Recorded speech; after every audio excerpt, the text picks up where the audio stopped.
नमस्कार दोस्तों, कैसे आप लोग। आशा करता हूँ बहुत अच्छे होंगे। मैं Sunil Kumar toppers club IAS academy में आप सभी का स्वागत करता हूँ।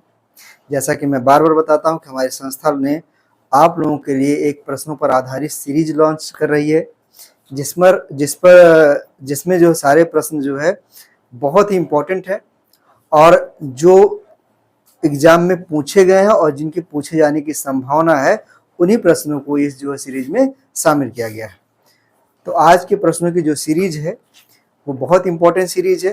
तो चलिए शुरू करते हैं। हम प्रश्नों को देखते हैं कि हमारे प्रश्न किस प्रकार के हैं, ठीक है। और आप लोग भी कोशिश करिएगा इन प्रश्नों को खुद से जो है सॉल्व करने की। तो देखेंगे, पहला प्रश्न हमारा है, निम्नलिखित में से कौन सा कथन भारत के संबंध में असत्य है। बार बार मैं बोलता हूँ कि जहां ऐसा प्रश्न आए कि नहीं है, असत्य है, झूठ है या इस तरह के शब्द आते हैं, हम उसे अंडरलाइन कर लेते हैं। क्यों? क्योंकि हमेशा कंफ्यूजन ये क्रिएट करते हैं, ठीक है। भारत की आकृति चतुष्कोणीय है, यहां तक तो ये सही है, जो कि हिंद महासागर के उत्तर में अवस्थित है। बिल्कुल सही है। भारत कहां पर है? हिंद महासागर। और हिंद महासागर में कहां पर है? हिंद महासागर के उत्तर में। और इसकी जो आकृति कैसी है? चतुष्कोणीय है। कैसी है? चतुष्कोणीय है।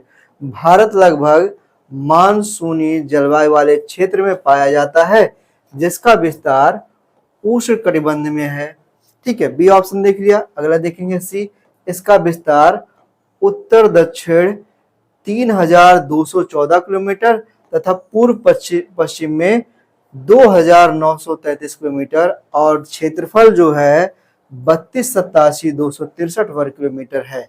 यानी ये भी सही है। इसके पूर्व में बंगाल की खाड़ी, पश्चिम में अरब सागर, दक्षिण में हिंद महासागर तथा उत्तर में हिमालय पर्वत का विस्तार है। यानी कि आप इनमें से वो कथन चुनेंगे जो असत्य होगा। तो आपने सारे कथन को पढ़ लिया। अब जो है हमने देखा कि हमारा ऑप्शन ये सही है। बी को हमने देखा। बी में जो देखेंगे कि ये वाला भाग यहां तक तो सही है बिल्कुल, लेकिन जो इसके बाद का भाग है जिसका विस्तार उष्णकटिबंध में है, यानी भारत के विस्तार के संबंध में बोल रहा, तो भारत का जो विस्तार है ये सिर्फ उष्णकटिबंध में ना होकर ये उष्णकटिबंध के साथ साथ उपोष्णकटिबंध में भी इसका विस्तार पाया जाता है। यानी कि हमारा जो कथन बी है वो क्या है? वो गलत है। यही हमारा कथन जो बी हमारा क्या हो जाएगा? सही आंसर हो जाएगा, ठीक है। चलिए इसको आप एक बार और देखिएगा और समझने की कोशिश करिएगा। इसमें भारत का पूरा विस्तार और स्थिति बता दिया गया है इस प्रश्न में, ठीक है। तो इस तरह के प्रश्न आपको मिलेंगे जिससे एक प्रश्न से आपको कई प्रश्न बन सकते हैं, ठीक। चलिए अगला प्रश्न देखते हैं। कर्क रेखा पर स्थित राज्यों को पूरब से पश्चिम सही क्रम होगा। यानी ये पूछ रहा है कि जो कर्क रेखा पर स्थित राज्य हैं उनका पूरब से पश्चिम सही क्रम होगा। तो हम जानते हैं कर्क रेखा हमारे कहा? भारत के 8 राज्यों से क्या है? गुजरता है। भारत कितने राज्यों से गुजरता है? 8 राज्यों से गुजरता है। अब इनका पूरब से पश्चिम क्रम पूछ रहा है, तो हम देखेंगे कि पूरब में सबसे पहले राज्य कौन सा? पहला हमारा मिजोरम। में सिर्फ जो है एक शब्द लिख रहा हूं क्योंकि स्पेस कम है और टाइम भी कम है। दूसरा हमारा है त्रिपुरा। तीसरा हमारा है पश्चिम बंगाल, ठीक है। उसके बाद हमारा है झारखंड, ठीक है। उसके बाद हमारा है छत्तीसगढ़। उसके बाद हमारा है मध्य प्रदेश। फिर हमारा है राजस्थान। फिर हमारा है गुजरात। अब इसमें देख लेंगे कितने हैं? 1 2 3 4 5 6 7 8। अब इसमें क्रम पूछ रहा है, आप क्रम से अब आराम से लगा सकते हैं। तो देखिए पहले राजस्थान दे रखा, तो जाहिर सी बात है पश्चिम में है, तो इसका ये तो पहले ही गलत हो गया, ठीक है। दूसरा देखेंगे मिजोरम, त्रिपुरा, झारखंड, पश्चिम बंगाल। पश्चिम बंगाल जो है बाद में दिया है, जबकि इसको पहले देना चाहिए था, तो हमारा ये भी ऑप्शन गलत हो गया। अगला है मध्य प्रदेश, छत्तीसगढ़, झारखंड, मिजोरम, ये भी हमारा गलत है। ये जो है पश्चिम से पूरब के क्रम में बता रहा है। अगला देखेंगे त्रिपुरा, पश्चिम बंगाल, झारखंड और छत्तीसगढ़, यही हमारा क्या है? सही ऑप्शन है। यानी डी हमारा क्या हो गया? सही आंसर हो गया। आप जो है इस चीज को याद कर लेंगे कि भारत के कितने राज्यों से कर्क रेखा गुजरी है, तो 8 राज्यों से गुजरी है।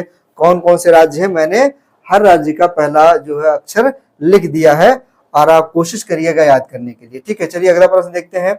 अगला प्रश्न है, निम्नलिखित में से कौन सा सुमेलित नहीं है? फिर आप नहीं आ गया, इसको क्या करेंगे, अंडरलाइन कर लेंगे। पहला दे रखा है इंदिरा कॉल। इंदिरा कॉल हमारा 37 डिग्री 6 मिनट, यानी ये अक्षांशीय विस्तार की बात कर रहा है, और ये जो है सबसे उत्तरतम बिंदु है। भारत का सबसे उत्तरतम बिंदु क्या है? इंदिरा कॉल। और इंदिरा कॉल कहां पे है? ये है लद्दाख में। कहां पर है? लद्दाख में। लद्दाख एक केंद्र शासित प्रदेश है। ठीक है, अगला है गौर माथा। अब ये देखिए, ये जो अक्षांशीय विस्तार है, लेकिन जो गौर माथा वाला ये देशांतरी विस्तार है, और ये कहां पर है? गुजरात में। गुजरात में। ठीक है, और ये है 68 डिग्री 7 मिनट, ये भी सही है बिल्कुल। अगला है किविथु 97 डिग्री 25 मिनट, बिल्कुल सही है। ये कहां पर है? ये अरुणाचल प्रदेश में है। ठीक है, ये भी हमारा क्या है? ये दोनों के दोनों देशांतरी विस्तार है। अगला देखेंगे इंदिरा पॉइंट। इंदिरा पॉइंट का दे रखा है 8 डिग्री 4 मिनट, यही हमारा गलत है, क्योंकि 8 डिग्री 4 मिनट इंदिरा पॉइंट का नहीं होता है। इंदिरा पॉइंट का होता है 6 डिग्री 4 मिनट उत्तरी अक्षांशीय रेखा, यानी इंदिरा पॉइंट हमारे जो कि अक्षांशीय रेखा पर है वो 6 डिग्री 4 मिनट उत्तरी अक्षांशीय रेखा पर है। 8 डिग्री 4 मिनट उत्तरी जो अक्षांशीय रेखा है, इस पर आपका है कन्याकुमारी। ठीक है, कन्याकुमारी को बोला जाता है केप कमुरिन। ठीक है, क्या बोला जाता है? केप कमुरिन। और ये जो इसकी स्थिति है वो है 8 डिग्री 4 मिनट। जब आपसे पूछा जाए कि जो है भारत के, यानी भारत के मुख्य भूमि का सबसे दक्षिणतम बिंदु क्या है, तो हमारा आंसर होगा कन्याकुमारी। अगर पूछा जाए भारत का दक्षिणतम बिंदु क्या होगा, तो हमारा आंसर होगा इंदिरा पॉइंट, जिसका अक्षांशीय जो है डिग्री है वो 6 डिग्री 4 मिनट अक्षांशीय रेखा। ठीक है, चलिए अगला प्रश्न देखते हैं। प्रश्न नंबर 4 देखेंगे तो इसमें है कि भारतीय मानक समय रेखा तथा कर्क रेखा एक दूसरे को किस राज्य में काटती हैं? तो यहां देखिए दो बात कर रहा, पहला तो मानक समय रेखा और दूसरा कर्क रेखा। तो हम जानते हैं कर्क रेखा 8 राज्यों से गुजरता है और मानक समय रेखा 5 राज्यों से गुजरता है। और कर्क रेखा के बारे में तो पढ़ लिया था, लेकिन मानक समय रेखा के बारे में देख लेते हैं। तो जो सबसे उत्तर में राज्य है उसको बोलते हैं उत्तर प्रदेश। दूसरा जो राज्य है उसको बोलते हैं मध्य प्रदेश। तीसरा है आपका, इसको बोलते हैं छत्तीसगढ़। चौथा जो है इसको बोलते हैं उड़ीसा, और पांचवा जो है इसको बोलते हैं आंध्र प्रदेश। ठीक है, तो ये जो 5 राज्य है जिनसे हमारा कौन सा मानक समय रेखा याद गुजरता है, जो कि 82.5 डिग्री, कितना 82.5 डिग्री, ठीक है 82.5 डिग्री देशांतरी रेखा पर स्थित है। 82.5 डिग्री देशांतरी रेखा पर स्थित है। ठीक है, चलिए तो अब देखेंगे ये दोनों रेखाएं कहां एक दूसरे काटेंगी। तो कर्क रेखा हमारे छत्तीसगढ़ से भी गुजरती है और मध्य प्रदेश से गुजरती है, लेकिन याद रखिएगा कि जो कर्क रेखा और मानक समय रेखा दोनों एक दूसरे को छत्तीसगढ़ में काटती। कहां काटती हैं? छत्तीसगढ़ में काटती हैं। चलिए अगला प्रश्न देखते हैं। अगला प्रश्न है निम्नलिखित में से कौन सा कथन असत्य है? फिर असत्य पूछ रहा है, यानी कि इसमें से 3 कथन सत्य होंगे, एक ही क्या होगा जो असत्य होगा। पहला कथन है भारत तथा म्यांमार की सीमा का निर्धारण मिसमी, पटकाई बूम, अराकानियोमा तथा बराइल की पहाड़ियों द्वारा होता है। किसका निर्धारण? भारत और म्यांमार की सीमा की बात कर रहा है। अगला है भारत का संलग्न क्षेत्र 24 समुद्री मील तक फैला हुआ है, जिसमें भारत को साफ सफाई, सीमा शुल्क की वसूली और वित्तीय अधिकार प्राप्त है। ठीक है, अगला है भारत का देशांतरी विस्तार 9 डिग्री 8 मिनट तथा अक्षांशीय विस्तार 29 डिग्री 2 मिनट है। यानी कि देशांतरी विस्तार देखेंगे 29 डिग्री 18 मिनट और अक्षांशीय विस्तार 29 डिग्री 2 मिनट है।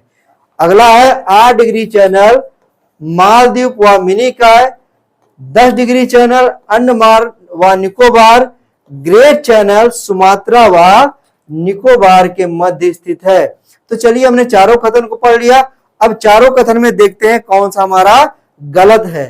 तो पहला हम देखेंगे, ध्यान से इस चीज को देखिएगा कि जो बराइल की पहाड़ी है वो पूर्वोत्तर भारत की पहाड़ी है, लेकिन ये सीमावर्ती पहाड़ी नहीं है। ये कहां पाई जाती है? ये 3 राज्यों में फैली है। कौन कौन से राज्य हैं आप देखेंगे तो पहला राज्य है नागालैंड,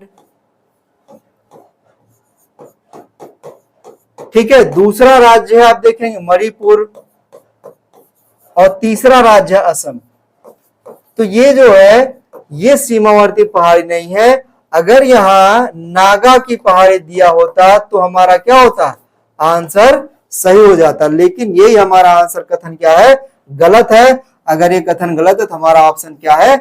ये सही है। बाकी ऑप्शन को समझ लेते हैं। ये बात करा भारत के संलग्न क्षेत्र का, यानी कि जो भारत का जो समुद्री सीमा है निर्धारण करने का एक जो है क्या है? पैमाना है। तो भारतीय समुद्री सीमा को जो देखेंगे, कोई भी समुद्री सीमा का जो मानक होता है वो 3 हिस्सों में होता है। पहला होता है आप देखेंगे, इसे बोलते हैं क्षेत्रीय सागर। क्या बोलते हैं? क्षेत्रीय सागर। ये जो होता है, जो तट रेखा होती है, उस तट रेखा से 12 नॉटिकल मील यानी 12 समुद्री मील तक फैला होता है। और इसी को आधार रेखा कहते हैं। आधार रेखा से 24 समुद्री मील तक हमारा क्या होता है? इसको बोलते हैं संलग्न क्षेत्र। और इसी आधार रेखा से 200 समुद्री मील तक जो फैलाव होता है इसको बोलते हैं अन्वयन आर्थिक क्षेत्र।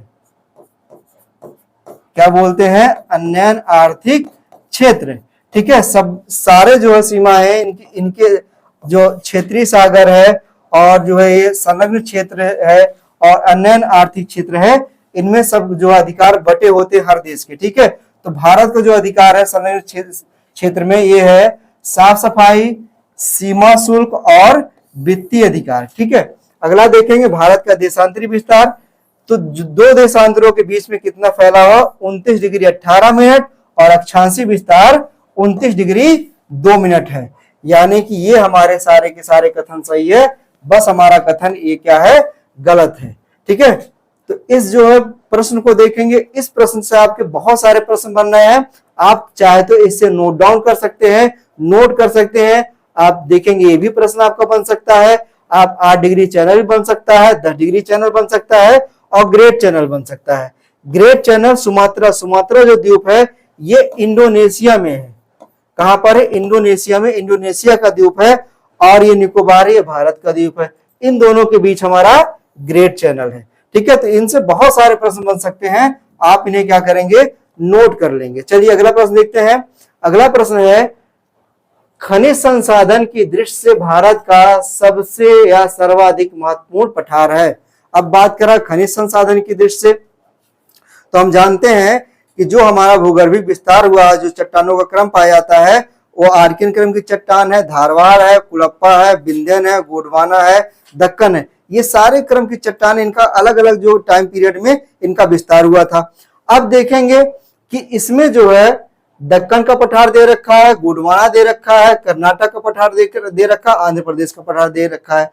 तो हमारा जो कर्नाटक का पठार है, इस पठार में देखेंगे किस क्रम की चट्टान पाई जाती है? धारवाड़ क्रम की चट्टान पाई जाती है। धारवाड़ क्रम की चट्टान पाई जाती है। और धारवाड़ क्रम हम जानते हैं कि भारत में पाए जाने वाली धातुओं सर्वाधिक इन्हीं क्रम की चट्टान से मिलती है। तो सर्वाधिक धातुएं जो है किससे मिलती हैं? वो है मिलती है धारवाड़। और जो कुलप्पा क्रम का विस्तार हुआ वो आंध्र प्रदेश के पठार में हुआ है। तो यहां पाई जाती है कुलप्पा क्रम की चट्टान, ठीक है। तो हमारा आंसर क्या से हमारा हो जाएगा कर्नाटक का पठार। चलिए अगला देखते हैं। अगला हमारा है प्रश्न नंबर 7 देखेंगे। निम्नलिखित में से किस स्थान पर अलकनंदा तथा भागीरथी का संगम होता है? आप देखिए अलकनंदा और भागीरथी के मिलने के बाद ही गंगा नदी का उद्गम होता है। यानी गंगा नदी जो मुख्य रूप से जानी जाती है, इन दोनों के संगम के बाद गंगा नदी बनती है, ठीक है। तो पूछ रहा है अलकनंदा और भागीरथी एक दूसरे पर किस संगम पर मिलती है। तो देखेंगे एक बार अलकनंदा को देख लेते हैं। तो देखिए जो विष्णु प्रयाग है, यहाँ पर 2 नदियां मिलती हैं। एक नदी आपकी है ये विष्णु गंगा, एक नदी धौली गंगा। जहां दोनों मिलते हैं इसको बोलते हैं विष्णु प्रयाग। क्या बोलते हैं? विष्णु प्रयाग। और विष्णु प्रयाग से आगे बढ़ती अलकनंदा, तो देखेंगे बीच में एक नंद प्रयाग मिलती है, एक नंदाकिनी नदी मिलती है, जहां मिलती है उसे बोलते हैं नंद प्रयाग। क्या बोलते हैं? नंद प्रयाग। इसके आगे जब बढ़ेंगे तो एक नदी मिलेगी आके, इसे बोला जाता है पिंडर, और पिंडर जहां मिलती है उसको बोलते हैं कर्ण प्रयाग। क्या बोलते हैं? कर्ण प्रयाग। जब ये नदी आगे जाती है, एक नदी यहाँ पे आके मिलती है, इसे इसे बोलते हैं मंदाकिनी, और मंदाकिनी अलकनंदा में जहां मिलती है इसे बोलते हैं रुद्रप्रयाग। क्या बोलते हैं? रुद्रप्रयाग। और जब ये जाती आगे अलकनंदा और इधर से आती भागीरथी, जहां दोनों मिलते हैं इसको बोला जाता है देवप्रयाग। क्या बोलते हैं? देवप्रयाग। तो आपको सारे प्रयाग पता हो गए कि रुद्रप्रयाग में कौन सी मंदाकिनी अलकनंदा मिलते हैं, कर्ण प्रयाग में पिंडर और अलकनंदा मिलते हैं, नंद प्रयाग में नंदाकिनी और अलकनंदा मिलते हैं, विष्णु प्रयाग में धौली गंगा और विष्णु गंगा मिलते हैं। तो हमारा आंसर क्या सही हो जाएगा? हमारा आंसर इसका डी सही हो जाएगा। ठीक है, ये सारे प्रयाग को आप क्या करेंगे? नोट डाउन कर लेंगे। ठीक है, चलिए अगला प्रश्न देखते हैं। प्रश्न संख्या 8 देखेंगे। निम्नलिखित में से निम्नलिखित प्रमुख भारतीय नगरों में कौन सा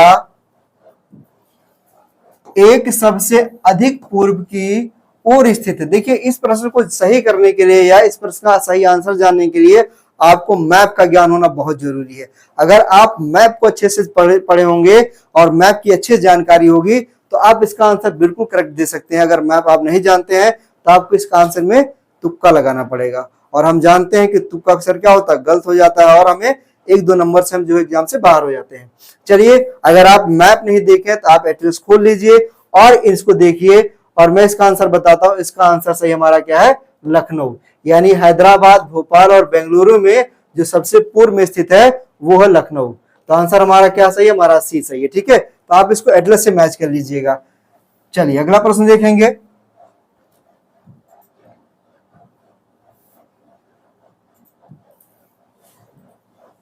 ठीक, अगला प्रश्न है प्रश्न संख्या 9 है।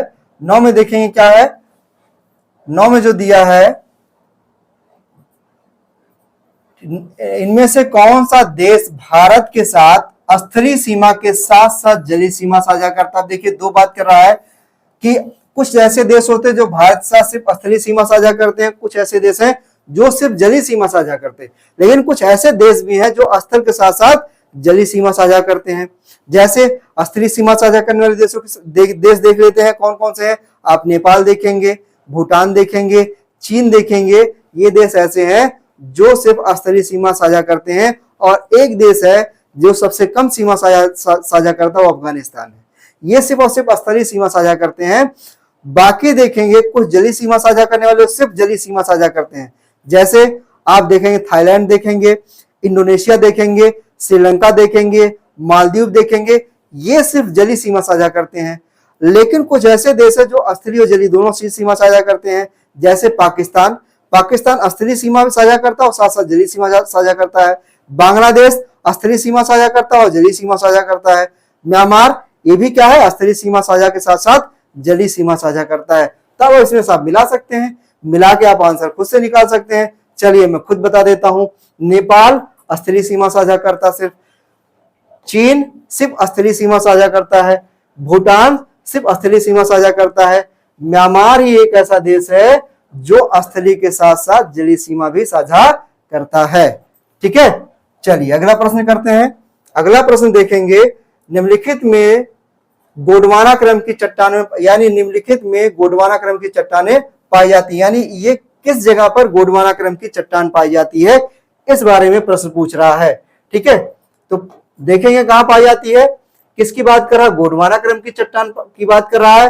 तो नर्मदा घाटी, दामोदर घाटी, सोन घाटी, संपूर्ण दक्षिण में। अब देखिए, अगर बात करेगा संपूर्ण दक्षिण में तो थोड़ा बहुत जो है किसका, गोंडवाना क्रम की चट्टानों का विस्तार तो यहाँ हुआ है, लेकिन पूर्ण रूप से अगर देखा जाए तो दामोदर नदी घाटी में क्या है, इस क्रम की चट्टान पाई जाती है। किसकी? गोंडवाना क्रम की चट्टान। यानी गोंडवाना क्रम की चट्टान जहां विस्तृत है उसको बोलते हैं छोटा नागपुर का पठार, छोटा नागपुर पठार। ठीक है, तो हमारा इसका आंसर क्या सही हो जाएगा? हमारा इसका आंसर सही हो जाएगा बी, यानी बी हमारा इसका सही आंसर है। तो दोस्तों, हम लोगों ने बहुत आसानी से और बहुत बेहतरीन तरीके से इन 10 प्रश्नों को कर लिया और आप आशा करता हूं कि इन 10 प्रश्नों के अलावा इनमें और बहुत सारे ऐसे प्रश्न छुपे हैं जो आपके लिए बहुत इंपॉर्टेंट है। तो आप क्या करेंगे, इन प्रश्नों से और सारे प्रश्न बनाएंगे और बेहतरीन तरीके से इन प्रश्नों को खुद से सॉल्व करने की कोशिश करेंगे। और थोड़ी सी इंफॉर्मेशन मैं आपको दे दूं कि अगर आपके पास कोई इंक्वायरी, कोई सुझाव हो जो हमें देना चाहते हो, तो आप हमारे यूट्यूब चैनल पे जाके कमेंट कर सकते हैं या फिर हमारे इन जो नंबर दे रखे हैं इन नंबरों पे आप कॉल कर सकते हैं, मैसेज कर सकते हैं। और अगर आपको हमारे जो संस्थान के नोट्स चाहिए तो आप जो है हमें क्या इन नंबर पे संपर्क कर सकते हैं और कमेंट बॉक्स में हमें लिख सकते हैं। ठीक है, चलिए बाकी आप क्या करेंगे, आप वीडियो को लाइक करिए, शेयर करिए और सब्सक्राइब करिए, जिससे हमारा मनोबल और बढ़े और बेहतरीन वीडियो हम आप लोगों के लिए लेकर आए। ठीक है, अब मिलते हैं अगले वीडियो में, तब तक के लिए धन्यवाद।